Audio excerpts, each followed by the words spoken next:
Dictation गति 80 शब्द प्रति मिनट स्टार्ट।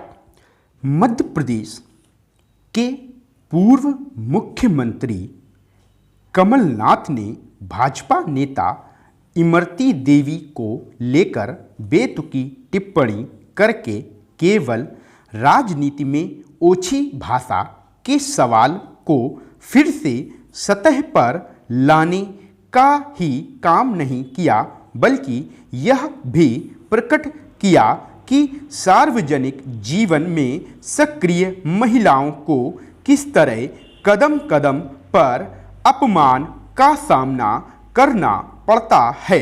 इमरती देवी के खिलाफ अभद्र टिप्पणी पर कमलनाथ की सफाई स्वीकार नहीं की जा सकती। एक और वह यह कह रहे हैं कि उन्हें उनका नाम याद नहीं आ रहा था, और दूसरी ओर यह भी सफाई पेश कर रहे कि उन्होंने उनके लिए जो कुछ कहा वह तो संसदीय शब्द है।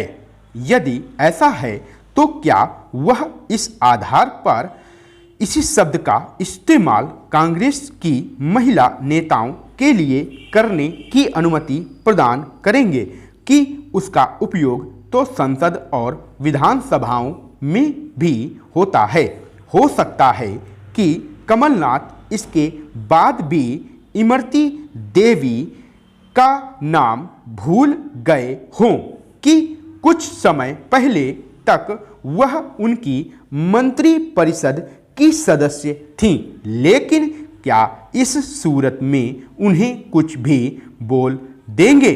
कमलनाथ गलती मानने के बजाय बहाने बनाकर उन संजय राउत की याद दिला रहे हैं, जिन्होंने कुछ समय पहले अभिनेत्री कंगना रनौत के खिलाफ अभद्र टिप्पणी करके अपनी और साथ ही शिवसेना की फजीहत कराई थी।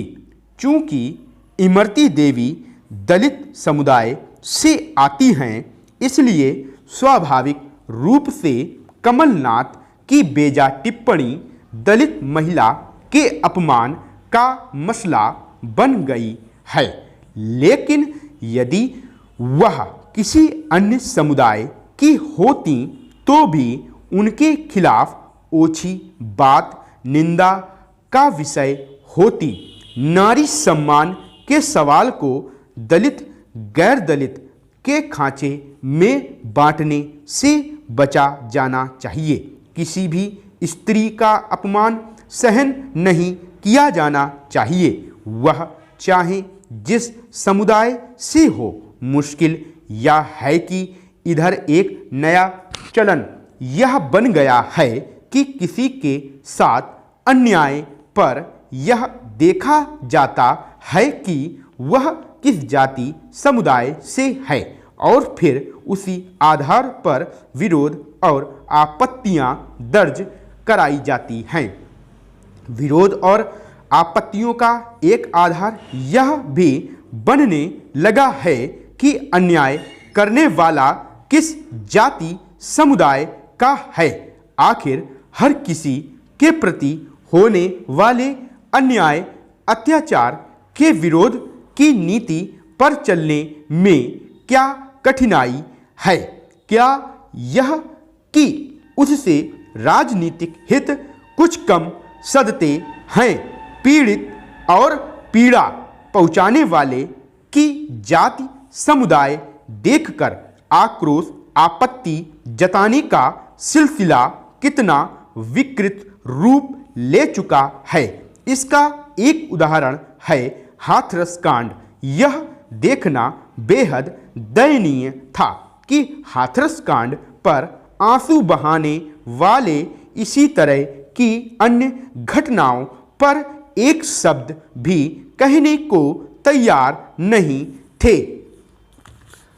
कोरोना संक्रमण से सिमट गई जिंदगी अब सामान्य हो चली है, लेकिन खतरा अभी टला नहीं है। विशेषज्ञों का मानना है कि आने वाले दिनों में इसका संक्रमण फिर फैल सकता है। स्टॉप।